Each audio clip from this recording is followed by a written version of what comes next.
Project अभी complete हो गया, तो अभी टेस्ट करते हैं। This is smart cloth dryer. Okay, तो इसमें ये सब सेक्शंस हम यूज किए हैं। This is rain sensor, battery, buzzer, microcontroller and servo motor and these are the clothes. Okay, जब इसमें पूरा पानी डालते हैं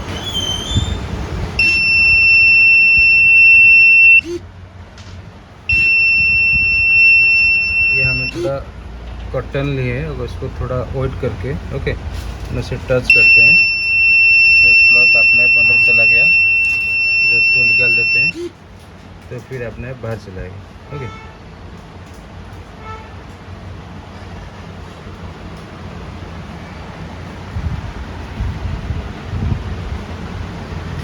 तो चलो अभी बनाना शुरू करते हैं।